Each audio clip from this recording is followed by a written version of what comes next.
My Two Dads by Jessica Padgett. At 3 years, Daddy, I love you. At 10 years, Dad, whatever.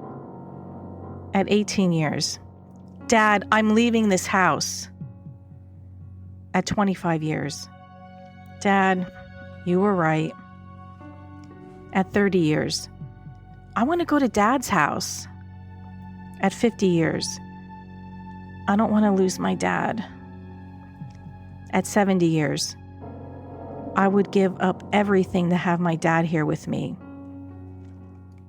You only have one dad. Post this on your wall if you appreciated and love your dad. Insert heart emoji. Not true.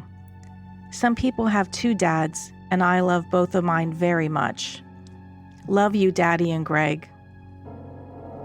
The above passage I just read to you was written by Jessica Padgett, who at the time of her post was 30 years old.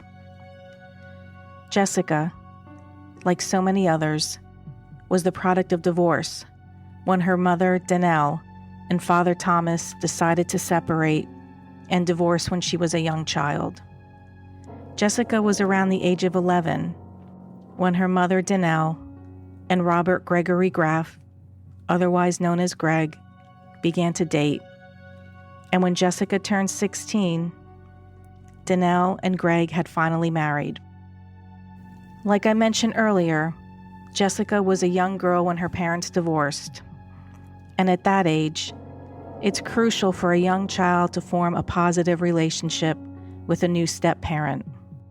Not everyone has a success story, for these new relationships are delicate and can be somewhat of a hit or miss. Any daughter's relationship with their father can play a key role in their psychological development. In fact, when fathers are present in their daughters' lives, girls grow up with a healthy sense of who they are. They are more confident, self-assured, and have a clearer understanding of what they want in life. When Jessica accepted Greg into her life as her other dad, it was clear to everyone that there was enough love to go around. Greg proved to be a great stepdad to Jessica, and he was always there when she needed him. So when Jessica went missing in the early afternoon of November 21st, 2014, Greg, along with everyone else in Jessica's life, became alarmed and concerned. 33-year-old Jessica got permission to leave her job on her lunch break while working at a local daycare to run an errand, and never returned. There are many reasons why one may be declared missing. 1. Escaping domestic abuse. 2. Leaving home to live in an unknown place under a new identity. 3. Becoming the victim of kidnapping. 4. Mental illness. 5. Suicide. 6. Victim of murder. 7. Death by natural causes. 8. Becoming lost accidentally in remote areas. 9. Disappearance to take advantage of better employment or living conditions elsewhere. 10. Sold into sex trafficking. 11. To avoid discovery of a crime or apprehension by law enforcement authorities. And the list goes on and on and on. Jessica Padgett's friends and family wouldn't agree with most of the reasons mentioned above as to why Jessica went missing. She was a loving and devoted mother to her 3 children, happily married to her husband, close to her mother, father, stepfather, and siblings, loved and respected by her friends and coworkers. Whatever happened to Jessica was not on her own accord. Someone, somewhere was responsible for her disappearance. And everyone from her tight-knit community, including strangers from miles away, were on pins and needles, frantically searching for Jessica and any clues that gave an explanation to her whereabouts. The vast majority of missing person cases are resolved relatively quickly. A common misconception is that a person must be absent for at least 24 hours before being legally classified as missing, but this is rarely the case.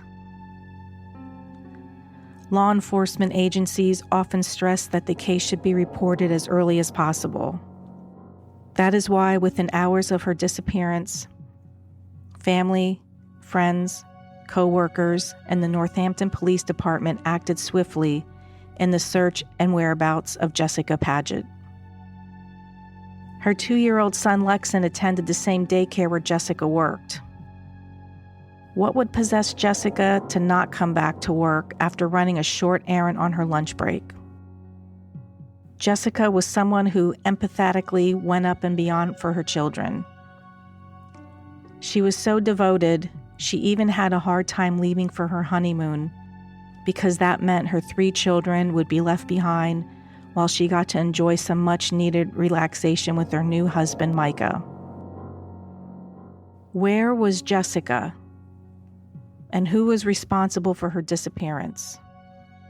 The episode you are about to hear is one of twists and turns, revealing the most sick, gut-wrenching, unbelievable, unimaginable crime that not only devastated Jessica's family, it broke the hearts of her many friends. The tight-knit community that Jessica worked and lived in, the investigators who painstakingly worked diligently around the clock, even complete strangers, far and wide, from across the world, felt gutted and defeated when the real truth behind Jessica's disappearance came into light. You're listening to Departed in Pennsyltucky, Episode 5, The Step Loser, The Case of Jessica Padgett.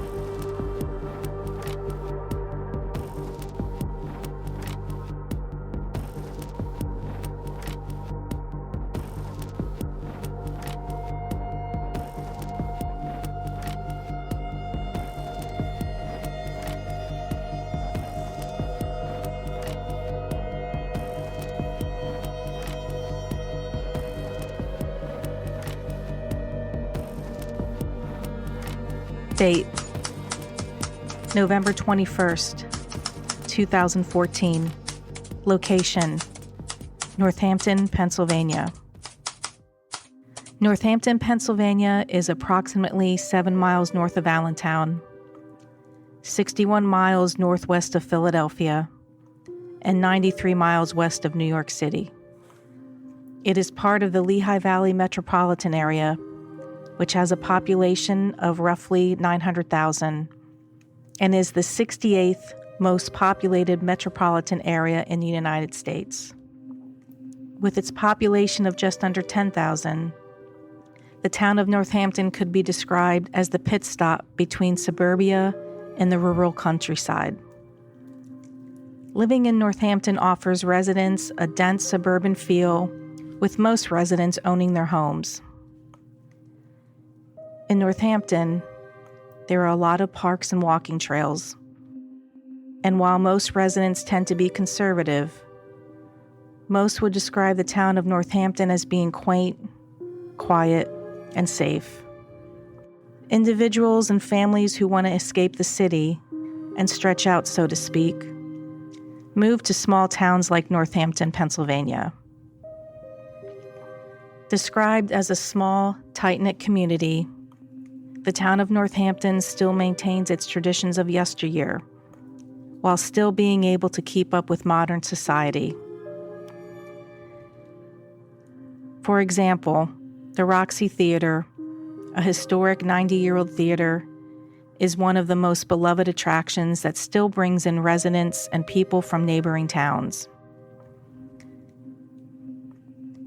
It was November 21st, 2014, and like most of us, the month of November is pleasant, festive, and is a prelude for the upcoming Christmas holiday in December. In November, leaves are changing, the season of sweater weather is upon us. The cool and light bedding of spring and summer are switched out to cozy and comfy flannel sheets. And last but not least, the anticipation of Thanksgiving. It's that one day of the year when everyone can get together, be gluttonous, and not have to worry about exchanging gifts. It's time spent eating, laughing, watching the Macy's Thanksgiving parade, perhaps attending or watching a football game between the two local rival high schools. And let's not forget, the day before Black Friday, the most anticipated shopping day of the year. For 33-year-old Jessica Padgett, she too was most likely looking forward to the upcoming holiday. A pretty petite woman with long brown hair and hazel eyes, Jessica's been described as a happy person who loved her kids and loved being around people. She was always certain to help anyone that needed it. Her father, Thomas Kasmar, described Jessica as a complete doll and was well loved by everyone. He never knew of anyone who didn't like her. Jessica was a hard worker who loved teaching and taking care of kids. Between working and taking care of her family, she didn't have much time for hobbies, but that was okay with her dad said. Nothing unusual stood out on the morning of November 21st, 2014. The temperature in the early morning of 6 a.m. was a brisk 36 degrees and still dark outside. These months of the year aren't particularly enjoyable because no one likes to get up early for work with no visible daylight and a chill in the air. But for construction worker Michael, or sometimes known as Micah, it was a small price to pay to ensure that his family was well taken care of. That Friday, Micah arose early for work, got ready, and before he left the house, he kissed his wife, Jessica, on the cheek and told her he loved her.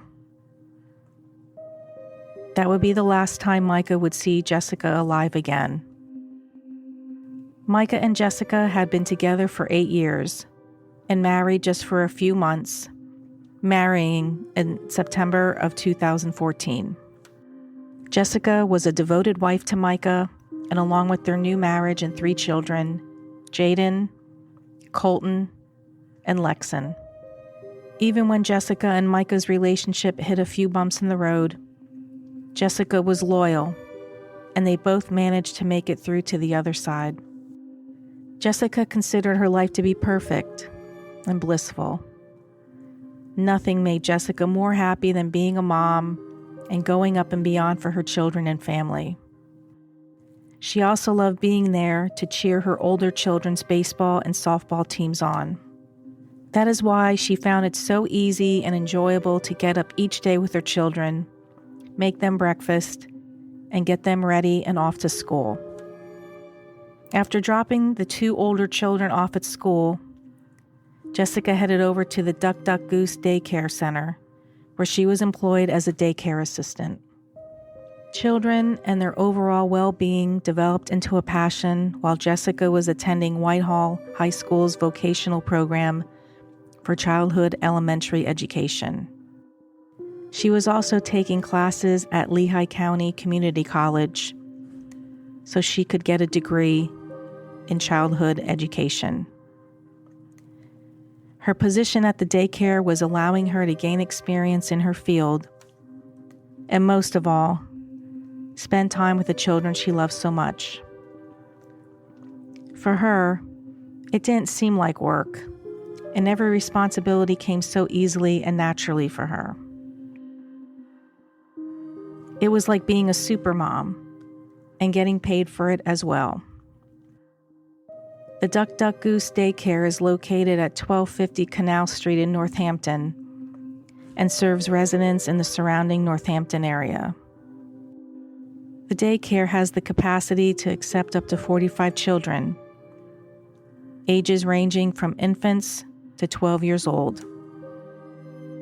While most daycares are located in a strip mall or industrial park, the Duck Duck Goose Daycare faced the Canal Street Trail in the heart of town, which bordered the neighboring Hockendackwa Creek. Having the daycare located so close to this area had its benefits. In the warmer months, children at the daycare could go outside and frolic in the grass, play games, or take advantage of the quiet walking trails. The location was far away from traffic, and having nature as your background served beneficial to all the children at the daycare.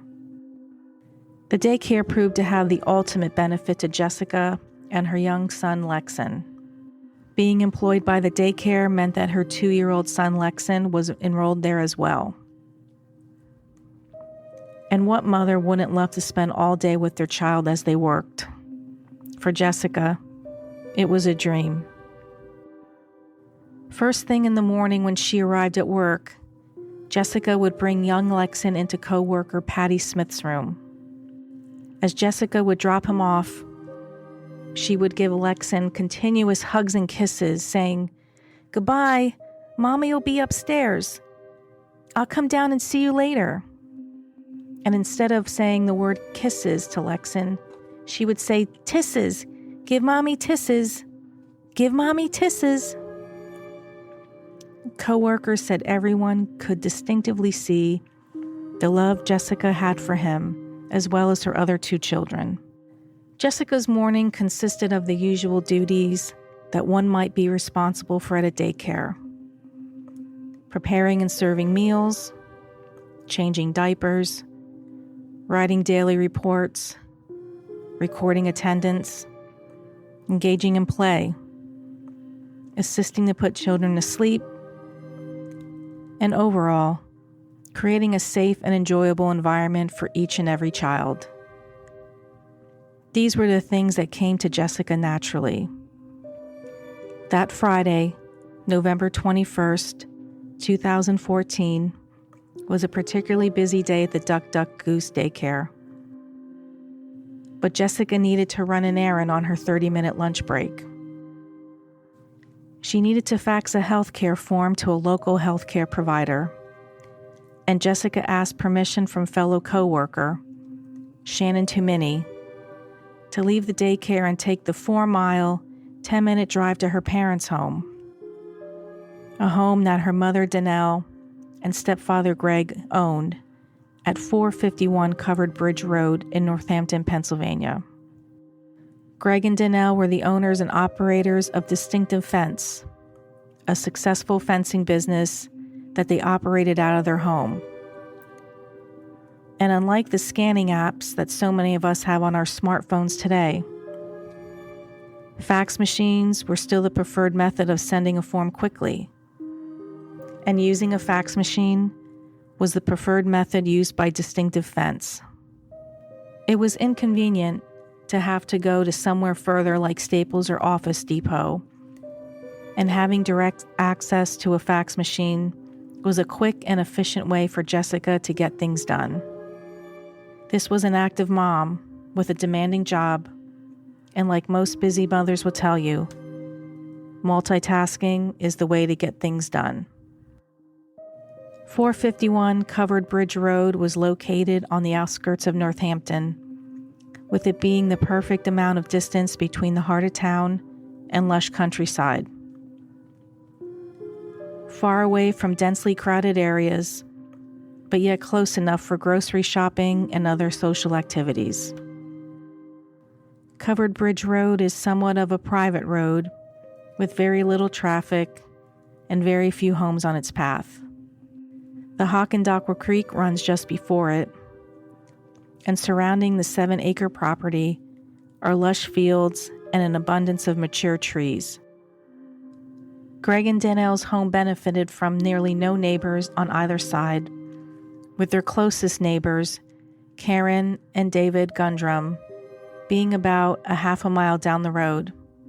In addition to their home, Karen and David Gundrum also owned the lush, open 26-acre open lot that was located directly across the street from Greg and Danelle's home.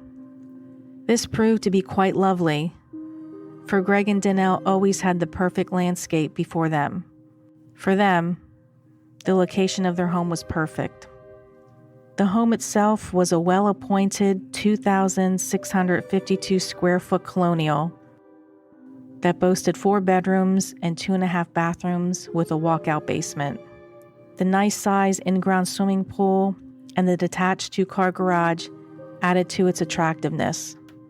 Since the home sat on 7 acres, it allowed the space and convenience of the business to operate on the same property without interfering with the classic home and its desirable surroundings. Distinctive Fence was a family-owned and operated business since 1979 and served a wide range of areas in the Lehigh Valley. Their business motto was, "Protect the things you love most, family."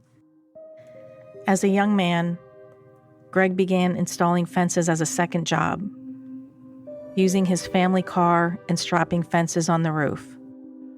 Distinctive Fence incorporated in 1985 and moved to the present location of Greg and Danelle's marital home at 451 Covered Bridge Road. At one point, both Jessica and her brother Jeremy also worked at Distinctive Fence, but it was now run by both Greg and Danelle and a number of other employees who did the installation of the fencing. Running the business out of their marital home allowed them for very little overhead, which in turn made the business more profitable, and in turn allowed both Greg and Danelle to live a comfortable life, with them building a second home in Edgewater, Florida. The second home in Florida not only provided a place for rest and relaxation, it was also a place for Greg, an avid hunter and fisherman, to keep up with his hobby that he loves so much. In his online social media postings, Greg often boasted of his hunting exploits, where he detailed trips to South Africa, Canada, and Florida. Sometimes Danelle accompanied him. At other times, it appeared as if Greg was alone or with a friend.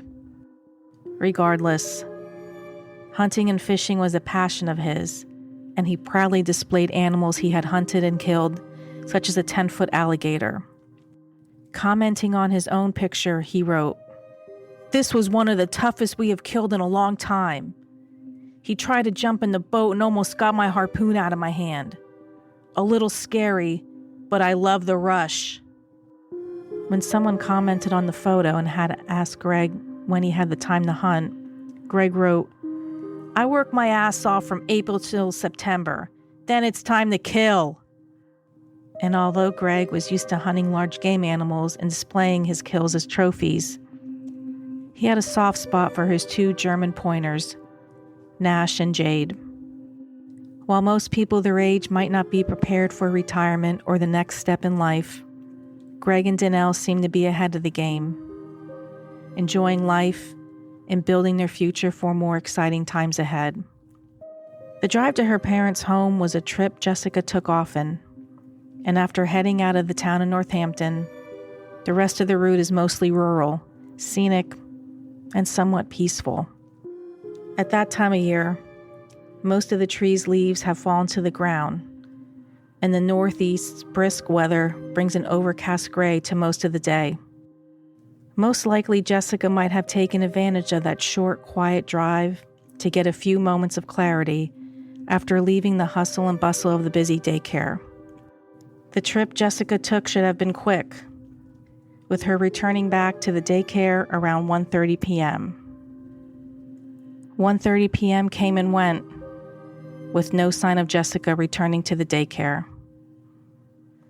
When 2 p.m. came and went, and still no sign of Jessica, her coworkers began to panic and started to wonder where she was. Jessica was a responsible and dedicated employee, and it was out of character for her to not return to work, even without a phone call or text message. With her young son Lexon still at daycare, it still made Jessica's whereabouts even more worrisome. She never would leave any of her children behind. After all, this was someone who didn't want to leave her 3 children when she and Micah went on their much-deserved honeymoon back in September of 2014. Friends and family say she was continually going back for more hugs and kisses from each of her children before her and Micah left for their trip. With all that can go wrong in the world, co-workers understandably had a laundry list of scenarios that could have prevented Jessica from coming back to work on time. Perhaps she ran into car trouble, and she was unable to call due to her cell phone battery being dead. Surely, we've all been there, having a dead cell phone battery at a time when we need to contact someone the most. But Jessica was a responsible mother of 3, and surely she always made it a point to have her cell phone charged. The second scenario brought up the possibility that Jessica got into a car accident, either to or from her parents' house. Whatever the explanation was, either logical or illogical, Jessica's co-workers were panicked. Nonetheless, about 2 hours had passed, and Jessica's employees decided to call her husband Micah. When the number from the Duck Duck Goose daycare appeared on Micah's cell phone's caller ID, he immediately answered it.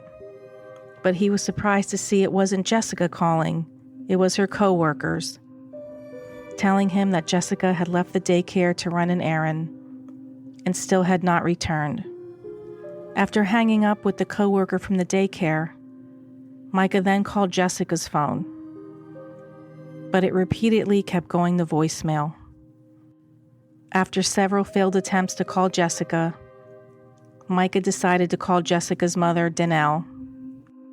Danelle was in Florida, picking out carpets for the new home, when she received a call from Micah.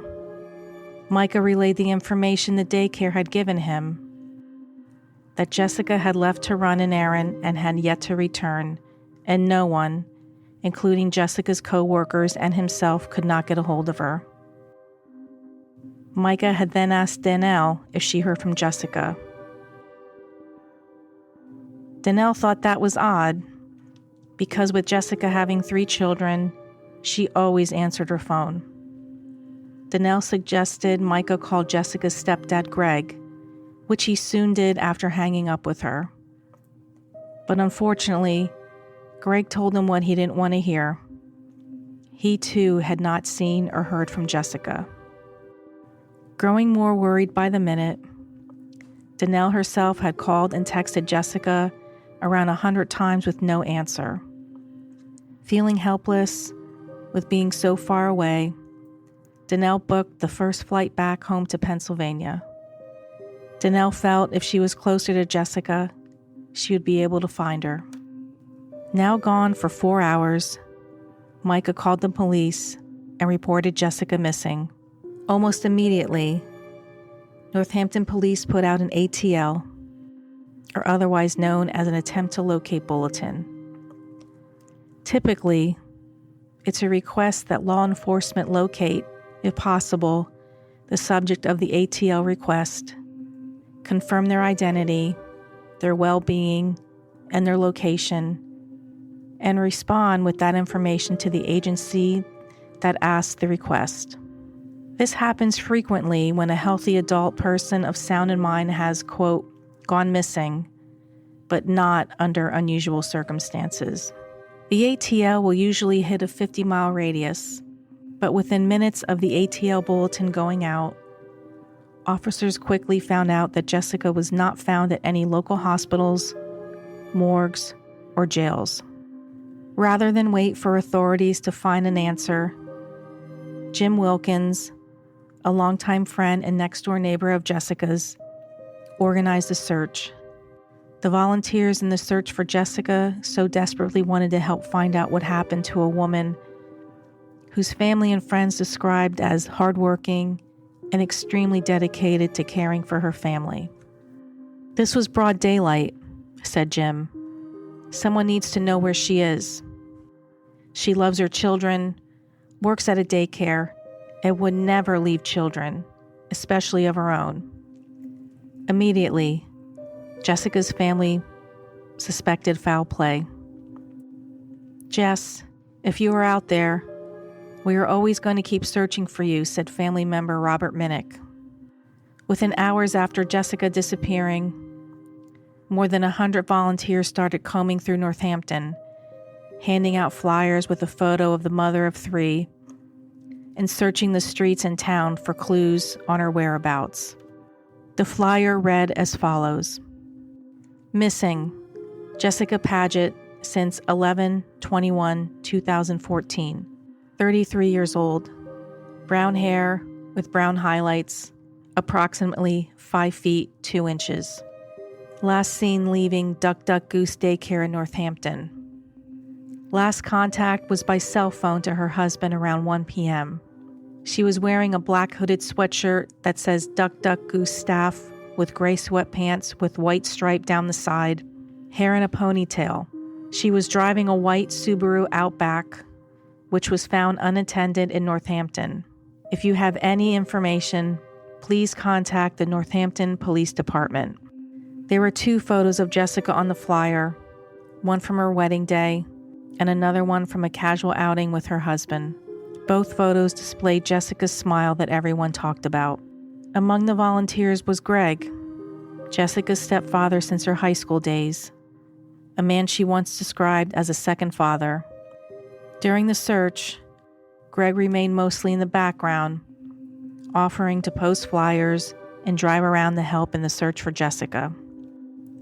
Jessica's sister, Christy Davis, who was living in Maryland, told various news outlets that her last contact with Jessica came in around 1 p.m.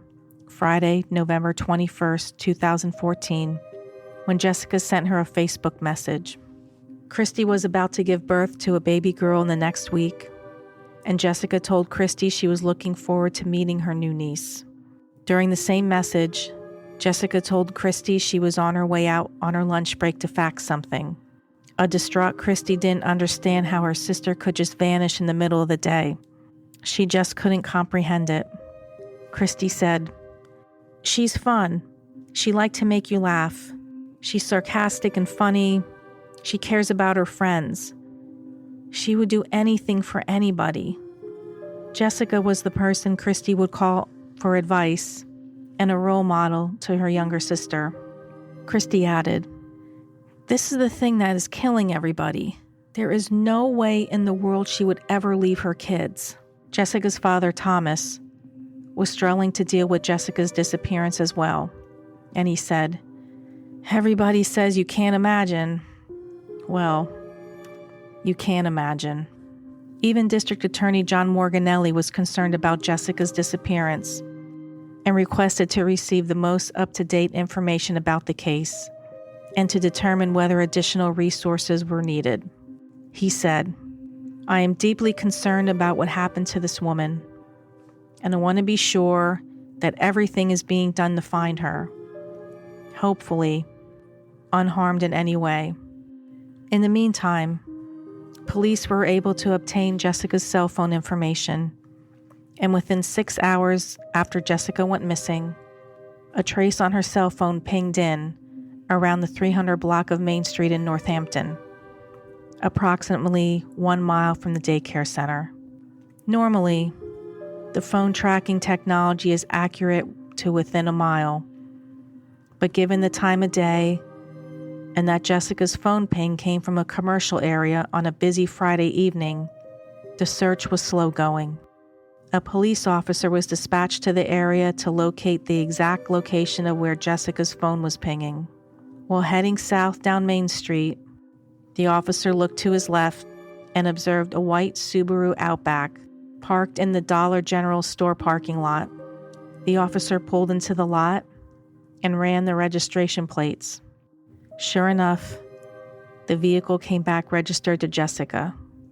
Getting out of his vehicle, the officer walked up to Jessica's car, and still unsure as to what to expect next, he went to the driver's side of the car and discovered the car was empty and unlocked. Just as the officer opened the door, he heard Jessica's phone ring and noticed that her purse, keys, as well as credit cards were left behind inside. This perplexed authorities even more, because most people don't leave important items like that behind. Expecting the worst, the officer checked the trunk of the car, but surprisingly, the trunk was empty, which only made this even more confusing. They knew that Jessica could not have gone willingly from her car and not gotten that far. Knowing that they were in a populated commercial area, they began to look for surveillance videos and immediately found one across the lot at the Tanzo's beer distributor, and they were in luck. The surveillance camera pointed directly at Jessica's car. Upon the discovery of the surveillance camera, officers went into the beer distributor and had asked the attending manager for access to the video footage and asked the manager to cue the footage, waiting for Jessica to arrive. At 1:13 p.m. on November 21st, 2014, Jessica's white Subaru enters the parking lot and parks. Jessica then exits the car alone and stands outside her car for a period of time. The location of Jessica's car perplexed officers because it's no way near the Duck Duck Goose daycare, nor is it anywhere near her parents' home where she said she was leaving to send a fax. After exiting the car and standing there for a period of time, she then calmly walks away, not interacting with anyone, leaves the parking lot, walking away between a pet store and another building that housed the town's magistrate office. She then disappears into the alley and never returns to her car. A complete mystery. Officers then download a copy of the video for themselves for further analysis. 18 hours after Jessica went missing, Northampton police called in assistance from the Pennsylvania State Police. Being that Northampton Police Department was small, with limited resources, they felt the Pennsylvania State Police could help. Trooper Barton Josevitz and Trooper Jeffrey Cienza were assigned to the case, and they began retracing the steps that Jessica took to her parents' house. They also took the opportunity to interview Danelle and Greg. Danelle, understandably, was in shock, not knowing where Jessica was. She just wanted her daughter home. Police interviewed Jessica's stepfather, Greg, and at the time of Jessica's disappearance, he said he was out conducting business. Greg stated that Jessica had her own key, and he didn't see her come to the house. He also added that the fax machine was broken for a few days at least, and with it not being in working order, there would be no record of a fax being sent from the home. In order to find out more about Jessica, state troopers felt they needed to dig a bit more into Jessica's personal life and began to ask Greg about Jessica. When asked about Jessica, Greg started to tell the investigators that she was a loser magnet, and he particularly didn't like her husband Micah. He didn't look up to Micah, and overall, Greg had a negative attitude towards Micah. Immediately, state troopers wondered if Jessica's husband Micah had something to do with Jessica's disappearance. Investigators soon went over to Micah's house and had a conversation with him regarding his whereabouts during Jessica's disappearance. Micah stated he woke up early, made coffee, and he then was picked up by a friend who drove him to work. Micah's truck was in the garage, and he said there was no way he could have gotten to Jessica. Still frustrated by the lack of leads and dead ends, state troopers reached out to the local media. Local media began to broadcast the news regarding Jessica's disappearance and solicited tips from the public. And as the news spread about Jessica, the tips poured in. Jessica's family and friends were still hoping she was alive and well, and maybe just wandered off. 48 hours after Jessica vanished, police retraced the 4-mile, 10-minute route that Jessica would have taken to Donnell and Greg's home.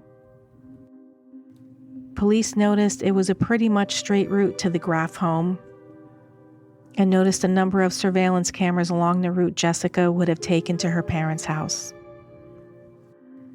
The first surveillance camera detectives came upon was the Exxon gas station, which was located at 2428 Main Street, right in the heart of town. The gas station was located about 5 minutes away from the daycare, a mere 1.5 mile drive. Because the Exxon gas station faced Main Street in Northampton, investigators felt as if Jessica took the route she normally did to her parents' house. Then her white Subaru would show up on the video surveillance. Luckily, police were able to obtain video footage from the gas station and queued up the footage to a few minutes before Jessica would have left the daycare. At 12:56 p.m., as the traffic lights changed, Jessica's white Subaru car was spotted traveling towards her parents' home. Police noted that she was traveling at a normal speed, and the errand should have not taken long, and she should have returned to the Duck Duck Goose daycare by 1:20 p.m. Police continued to look at the footage, and at 1:10 p.m., much earlier than investigators expected, Jessica's white Subaru was spotted again. Coming from the other direction, it appeared that Jessica didn't want to wait for the traffic light this time, cutting through the parking lot of the Exxon gas station at a high rate of speed, eventually heading towards the municipal lot that was in town. The police's theory was that Jessica was in a hurry to get back to work, and she wanted to miss the traffic light. Around the same time that police were viewing the video footage, Jessica's car was in the police garage where forensic analysis was in process. Jessica was a short woman, only 5'2", and according to her family, she always had the seat pulled closer to the steering wheel.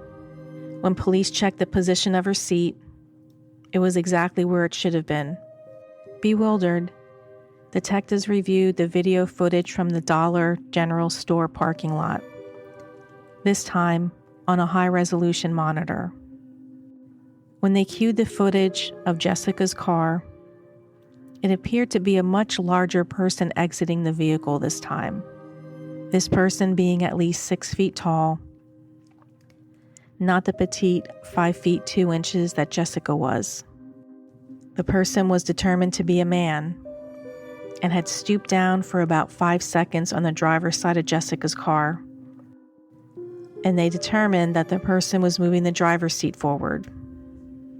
Micah, Jessica's husband, just happened to be 6 feet tall, and police decided it was time to interview him again. When asked again by detectives, Micah stated again he was at work without a vehicle until 2 p.m., and there was no way he could have gotten to Jessica. Not wasting any time, Micah's alibi was quickly verified with his boss and co-workers. Within 2 days of Jessica's disappearance, friends of Jessica's immediately started a Help Find Jessica Padgett page on Facebook, and instantly, the page had close to 5,000 members. Family, friends, co-workers, and even complete strangers were willing to do anything possible to locate Jessica and her whereabouts. Jessica's sister, Christy, was distraught, and she didn't understand how her sister could just vanish in the middle of the day. She just couldn't comprehend it. She loved her kids, Christy said. That was her life. Jim Wilkins, the neighbor, also the person that organized the original search for Jessica, agreed with Christie and added Jessica would never have parked her white Subaru in a back space of a parking lot where her car was found. He said she was notorious for finding close parking spaces. Monday, November 24th, 2014, marked 3 days after Jessica's disappearance, and there was still no sign of the 33-year-old mother of three. Police officially treated the case as a criminal investigation. Northampton County District Attorney John Morganelli said, "It is being treated as a criminal investigation at this point rather than a missing persons case. That is not to say that she's been harmed or anything, but she hasn't been located yet. We remain hopeful that over the next hours or days that we will be able to find Miss Padgett or that she will resurface somewhere unharmed," he said. "But until that happens, there is going to be an intense investigation." John Morganelli also requested a meeting with the Pennsylvania State Police. The meeting was called so he can receive up-to-date information on the investigation, as well as determine whether or not additional resources were needed. Jeremy Graff, Padgett's stepbrother, said, "I just want my sister found. That is all we ask for at this time." And Christie said, "I miss my sister. I just want my sister back." John Morganelli said that family members had been cooperative in the case and that police were interviewing everyone who had contact with Jessica prior to the afternoon of Friday, November 21st, 2014. Still desperate for overlooked clues, police went back to view the footage from the General Dollar Store parking lot and painstakingly focused on the man seen next to Jessica's car, who then turned and began walking up the dead-end alley. Police knew that whoever goes into the alley must come out on foot or on wheels. 50 seconds after the man leaves, a white truck appears on the video traveling in a westward direction. It was suspicious, and police assumed that the person leaving the alley was the person driving the truck. Looking for identifying features, they were quick to identify the vehicle, a white Ford 150 with a camper on the back.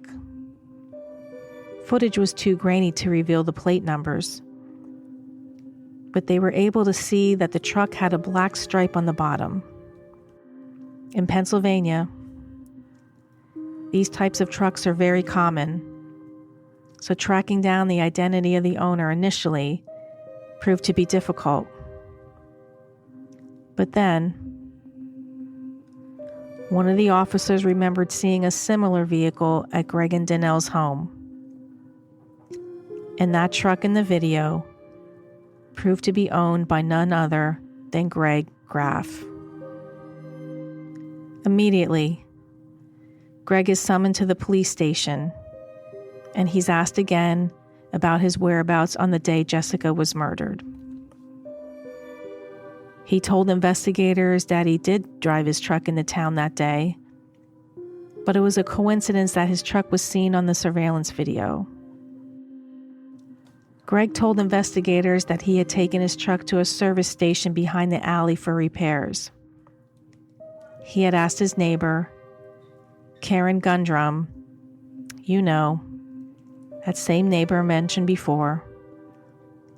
Greg told police he had asked her to take him to drop off his vehicle, but then at the last minute, he changed his mind about getting his truck fixed. He then said he got lunch around 1:30 at the Exxon gas station to get some food, something he did whenever Donnell was out of town. When he arrived home at 1:30 p.m., there was no sign that Jessica had been in his home.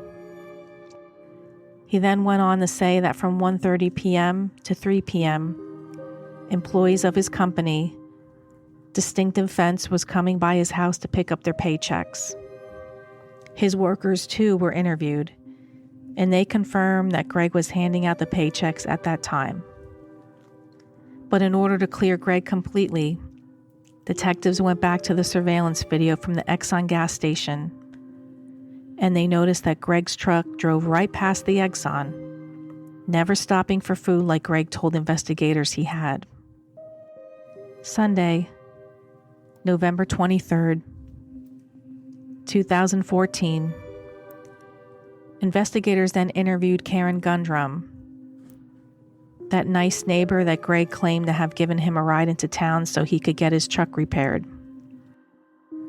When asked to confirm that she had indeed given him a ride into town, Karen quickly stated that she had not given him a ride, and in fact, she had not seen him all that day of November 21st, 2014. It was after that, investigators concluded that Greg was at the home when Jessica had stopped by, and he was the one driving her white Subaru Outback.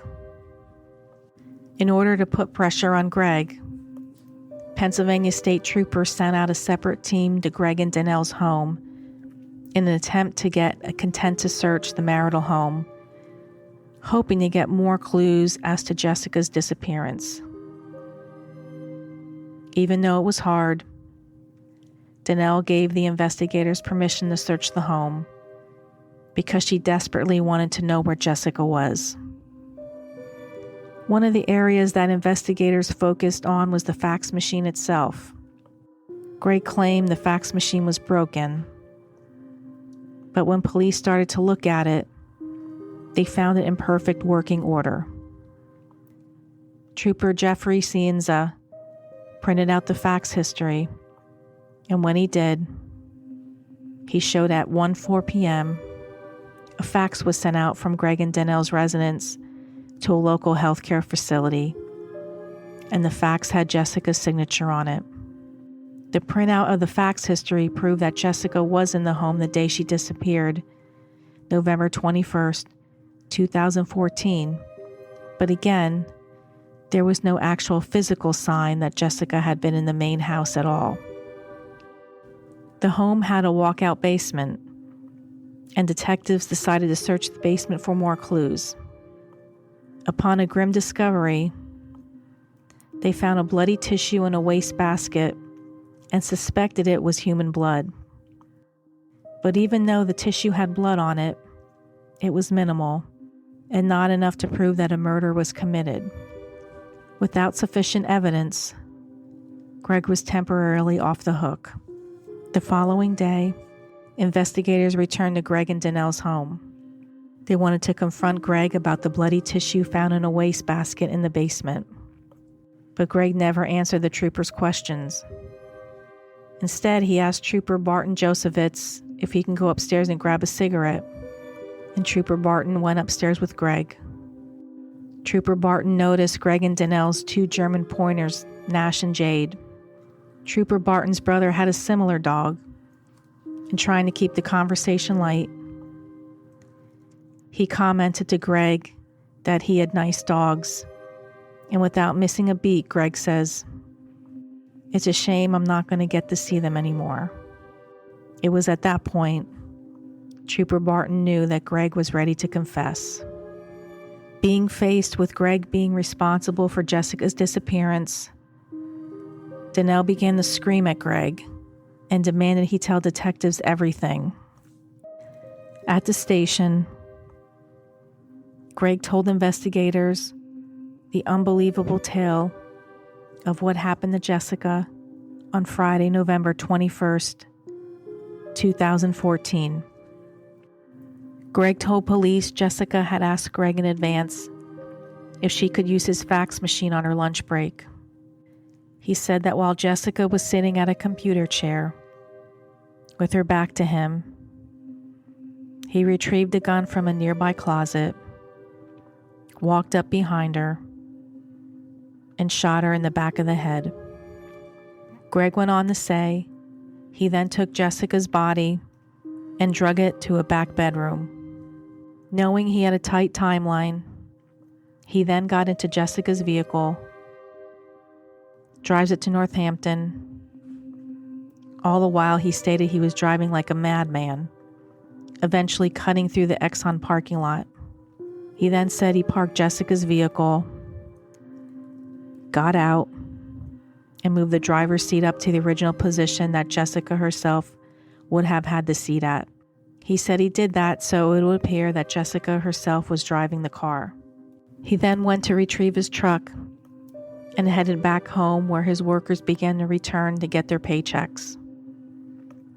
He said he acted normal and bullshitted with his employees like nothing had happened. Then, after his workers had left, Greg fulfilled an unspeakable compulsion, which turned out to be the entire reason for murdering Jessica. Greg stated he set up a video camera and filmed himself sexually abusing Jessica's corpse. When Greg admitted this twisted detail, investigators were in shock and were not prepared even in the slightest way that this was the actual motive as to why he killed Jessica. Wanting to clarify that this was the actual reason that Greg murdered Jessica, Trooper Barton flat out asked Greg if this was the reason he killed Jessica, to have sex with her dead body, and Greg responded, yes. Date: November 26, 2014. Time: 4 p.m. Location: Northampton County Courthouse. After an intensive 5-day search that included a social media blitz, authorities announced that on Wednesday, November 26, 2014, one day before Thanksgiving, the body of 33-year-old Jessica Padgett had been found. Gregory Graff, Jessica's stepfather who aided in the search for her, and someone Jessica considered her second dad, was charged with her murder.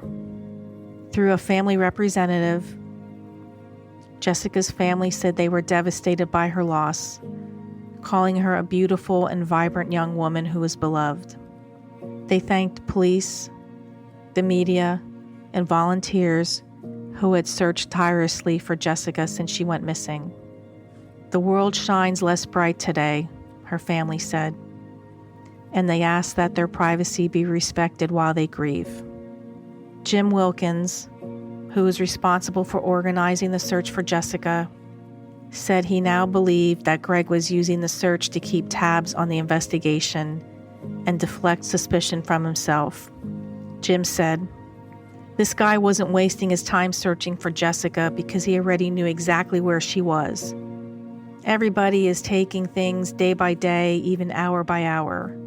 There's going to be a lot of emotions coming to the surface, and it's going to be very difficult." He said, "Our thoughts, our prayers are really focused around her immediate family. We want to make sure that they're okay." Some of Jessica's friends said her shattered family continues to struggle for answers to Greg's alleged crimes. "This man was supposed to be a father figure and protector of his family," said Heather Ward, a friend of Jessica's, who met her online in a forum for new mothers. About Greg's arrest, she said, "I do not know what happened in his mind." That same day, Shauna Wilkins, one of Jessica's friends for over 20 years, created a fundraiser on GoFundMe. Both Jessica and Shauna grew up across the street from each other. And a few years back, both Jessica and Shauna grew up across the street from each other, and they became neighbors again after both bought their homes from their parents. The fundraising goal was to hit $20,000, and all the proceeds going to Jessica's children. Shauna stated that only did Jessica's children lose a mother. Micah lost a wife. Krista and Jeremy lost a sister. Her parents lost a daughter. And many have lost a friend. Date: December 3rd, 2014. Location: Shisler Funeral Home, Northampton, Pennsylvania. Almost 2 weeks after Greg killed Jessica, hundreds of family and friends lined up around the block so that they could say their final farewells and paid their respects to Jessica. At the time of her funeral, Jessica's family chose not to focus on the gruesome details, but instead on Jessica's life and the love she shared with those who knew her. Friends and family described Jessica as a loving and vivacious woman. The funeral home was adorned with several photo boards of Jessica and countless floral arrangements.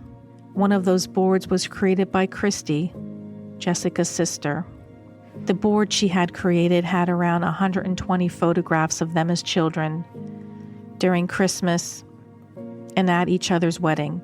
She also included photos of Jessica with close friends and one of Jessica holding Christy as a baby. An urn that held Jessica's ashes was placed on a table surrounded more photographs and flowers.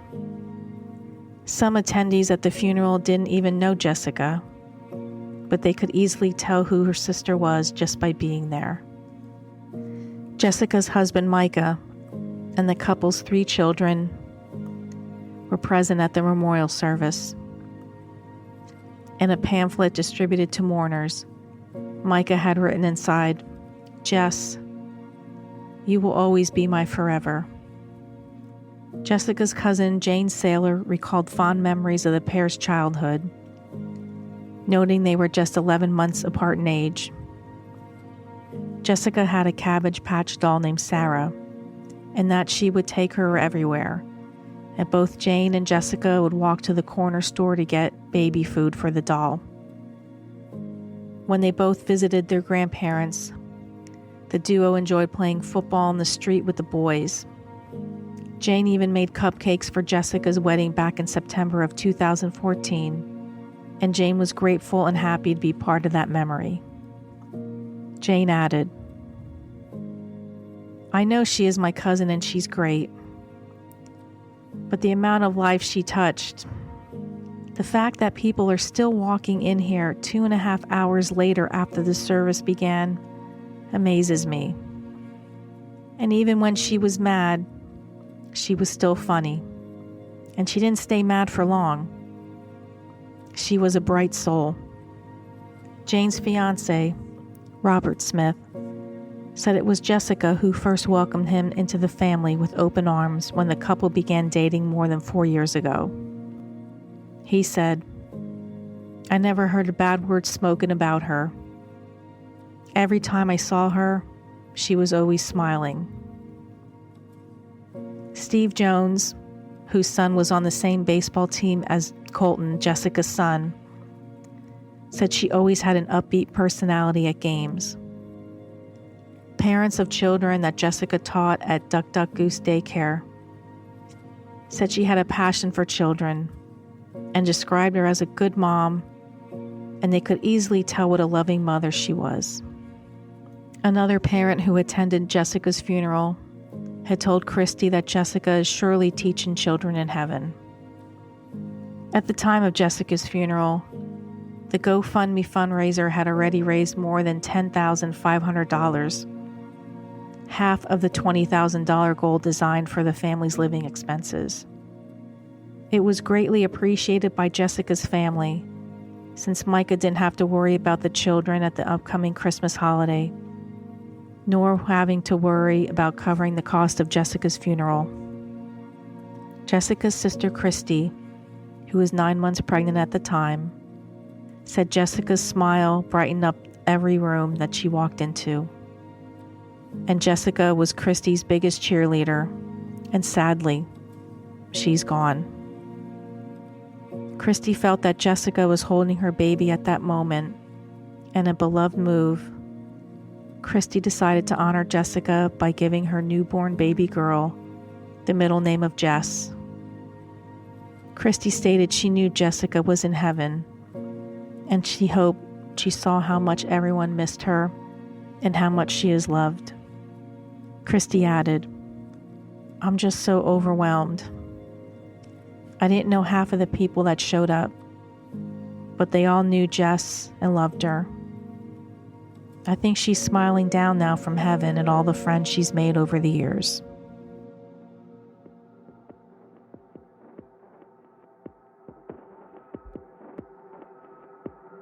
This concludes this week's episode of Departed in Pennsyltucky. Make sure you subscribe to the podcast and don't forget to tell a friend. Tune in next week for part 2, Step Loser, the case of Jessica Padgett. I'm your host, Andrea Dudek. Thank you for listening. Have a great day and a more pleasant tomorrow.